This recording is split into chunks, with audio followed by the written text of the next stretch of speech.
Hello everyone, hope you all are doing well.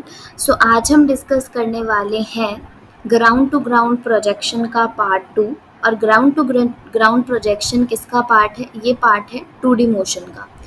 तो हमने last video में काफ़ी कुछ डिस्कस कर लिया था, basic part ground to ground projection का। सो नाउ इसके आगे जब हम डिस्कस करेंगे तो सबसे पहला जो हमारे पास यहाँ पे टॉपिक है that is angle of projection.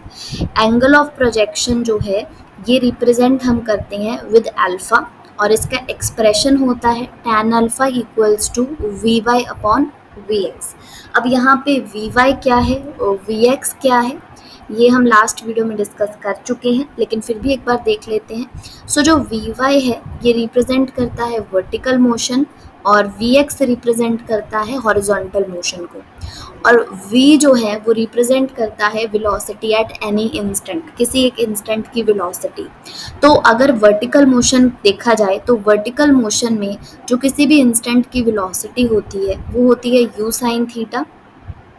Sign theta minus G T. तो ये एक्सप्रेशन है vertical velocity at any instant का।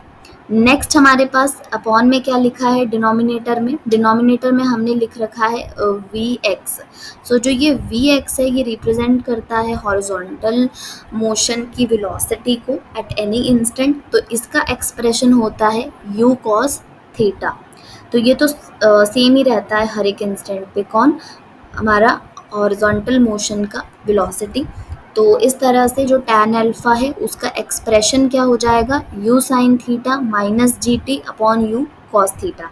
तो यहाँ पे अगर देखा जाए ये हो जाएगा V Y upon V X. तो ये एक्सप्रेशन है एंगल ऑफ प्रोजेक्शन का ग्राउंड टू ग्राउंड प्रोजेक्शन में। नेक्स्ट हम देखते हैं अगली टर्म। नेक्स्ट सेकंड टर्म है time of light. Time of light क्या है? सबसे पहले देखते हैं इसे रिप्रेजेंट किससे करते हैं। तो जो टाइम ऑफ लाइट है इसे रिप्रेजेंट किया जाता है कैपिटल टी की हेल्प से।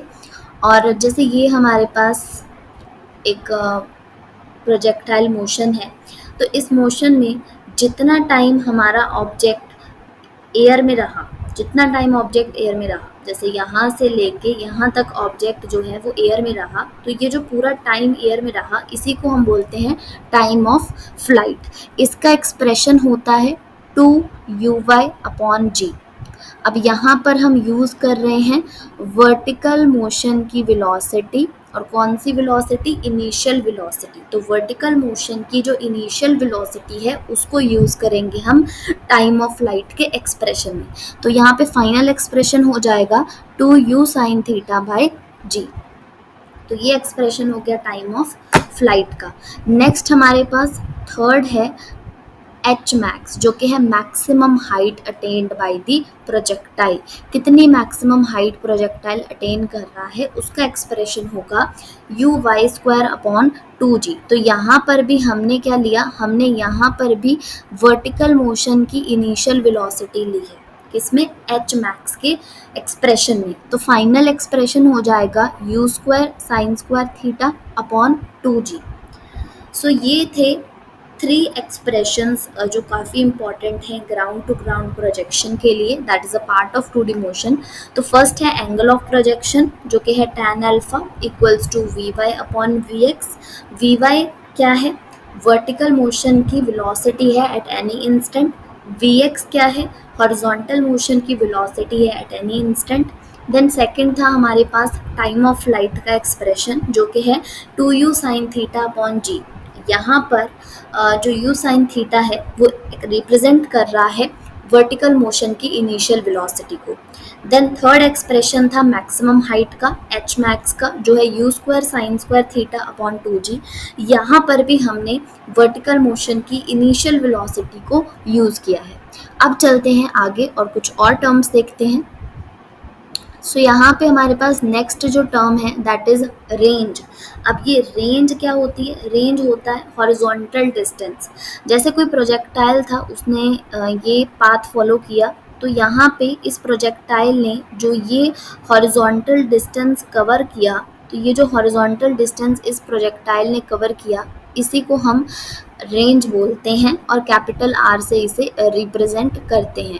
तो इसका भी कोई एक्सप्रेशन होता होगा, तो देखते हैं क्या एक्सप्रेशन है रेंज का। तो रेंज के बेसिकली 3 एक्सप्रेशंस हैं, जो हमने एक एक्सप्रेशन को मैनिपुलेट करके दूसरा बनाया, दूसरे से तीसरा, बस एक हमें पता है तो दूसरे हम ऑटोमेटिकली जनरेट कर लेंगे। जैसे फर्स्ट एक्सप्रेशन है 2ux/u(y)/g। तो यहाँ पे हमने हॉरिजॉन्टल मोशन का भी इनिशियल वेलोसिटी लिया है और साथ ही वर्टिकल मोशन की भी इनिशियल वेलोसिटी ली है, तो 2ux/u(y)/g। और सेकंड एक्सप्रेशन जो है यहाँ पे वो यहाँ पे एक्चुअली 2 आएगा। सो यहाँ पे जो सेकंड एक्सप्रेशन है मैनिपुलेट करके बना सकते हैं, that is 2u² cos theta sin theta upon g। फिर हम यहीं से एक थर्ड एक्सप्रेशन बना सकते हैं u² sin two theta by g। तो ये 3 एक्सप्रेशंस हो गए हॉरिजॉन्टल डिस्टेंस यानी कि रेंज के।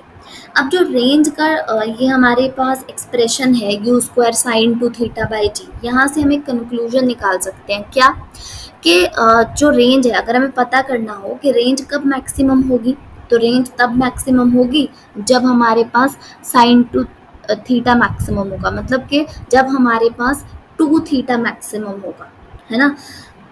सो 2 थीटा कौन सी वैल्यू पे मैक्सिमम होगा, तो जो 2 थीटा है वो क्या होना चाहिए, 2 थीटा 90 होना चाहिए। सो फिर थीटा क्या होगा, थीटा यहाँ से हमें 45 मिल जाएगा। तो जो मैक्सिमम रेंज है वो हमें कब मिलेगी, 45 डिग्री पे।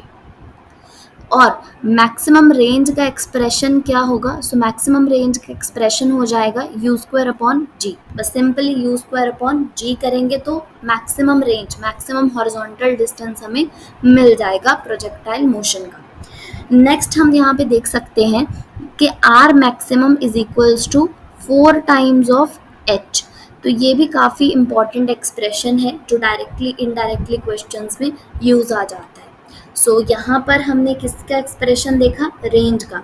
तो रेंज के 3 एक्सप्रेशंस थे और कौन कौन से थे, पहला था 2ux/u(y)/g, दूसरा था 2u² cos theta sin theta by G, third expression है u² sin two theta by G. Then maximum range कब होगी, जब 2 थीटा 90 होगा और थीटा 45 होगा। तो एक्सप्रेशन क्या हो जाएगा मैक्सिमम रेंज का, यहाँ से u² अपॉन जी। तो फिर हमने एक और एक्सप्रेशन देखा, वो है r max equals to 4 times of h। तो ये रेंज और हाइट के बीच का एक रिलेशन है जो काफ़ी ज़्यादा इम्पोर्टेंट है। नेक्स्ट आगे चलते हैं। नेक्स्ट हमारे पास है इक्वेशन ऑफ ट्रेजेक्ट्री। तो ट्रेजेक्ट्री की इक्वेशन क्या है, अभी हम वही देखने वाले हैं। तो जो इक्वेशन हो जाएगी ट्रेजेक्ट्री की, तो यहाँ पे जब हम इक्वेशन ऑफ ट्रेजेक्ट्री देखेंगे तो उसी के साथ हमें एक प्रोजेक्टाइल की डायग्राम के थ्रू हमें इसे समझना पड़ेगा, बिकॉज अदरवाइज ये नहीं पता चलेगा हमें। तो जैसे ये कोई प्रोजेक्टाइल का पाथ था, ठीक है, ये प्रोजेक्टाइल का पाथ था। तो इस प्रोजेक्टाइल के पाथ में ये है, मान लो यहाँ पर ये हो जाएगी कोई हाइट है, ये जो हाइट है ये है y, ठीक है, और इस हाइट से पहले जो हॉरिजॉन्टल डिस्टेंस ट्रेवल कर रखा है वो है कुछ x। बस यही हमें यहाँ पे जानकारी चाहिए थी। और ये जो पूरा हॉरिजॉन्टल डिस्टेंस है ये तो हम ऑलरेडी अभी जान चुके हैं कि ये हॉरिजॉन्टल डिस्टेंस पूरा का पूरा r रेंज को रिप्रेजेंट करता है। तो यहाँ पे जो एक्सप्रेशन है, और थीटा हम ऑलरेडी जानते हैं, ये एंगल होता है थीटा, है ना। अगर हम इसे कुछ वेलोसिटी से जो है प्रोजेक्ट करते हैं तो ये एंगल यहाँ पे थीटा भी आ जाता है।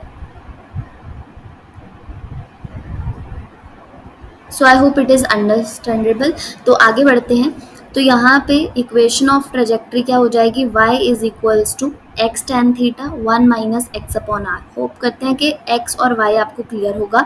तो y ये वाली हाइट हो जाएगी और x जो है इस हाइट से पहले जो डिस्टेंस ट्रेवल किया वो हो जाएगा। एक्चुअल में क्वेश्चन की वर्डिंग क्या रहती है ना, कि मान लीजिए कोई प्रोजेक्टाइल मोशन हो रहा है, तो उस प्रोजेक्टाइल मोशन में एक वॉल है जिसकी हाइट है लेट्स से 5 मीटर, ठीक है।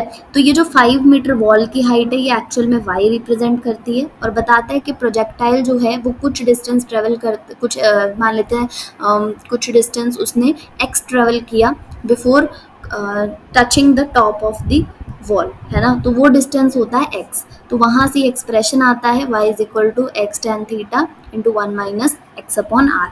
यही एक्सप्रेशन को यही इसी का एक और एक्सप्रेशन है, दोनों ही बस सेम ही है जस्ट। तो यहाँ पे y हो जाएगा x tan theta minus half g x square upon u square cos square theta.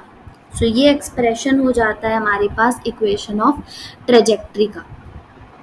Then एक कुछ थोड़े बहुत इम्पॉर्टेंट पॉइंट है, जैसे कि ये इम्पॉर्टेंट पॉइंट क्या है यहाँ पे कि जैसे मान लो कोई प्रोजेक्टाइल मोशन है, प्रोजेक्टाइल मोशन के बिल्कुल टॉप मोस्ट पॉइंट, ये टॉप मोस्ट पॉइंट है मान लेते हैं P, तो इसका अगर हमें कोऑर्डिनेट पूछ लिए, एक्स एक्सिस और वाई एक्सिस के कोऑर्डिनेट्स पूछ लिए, तो जो कोऑर्डिनेट्स हो जाएंगे हमारे पास वो क्या हो जाएंगे, R max upon 2 comma R max upon 4।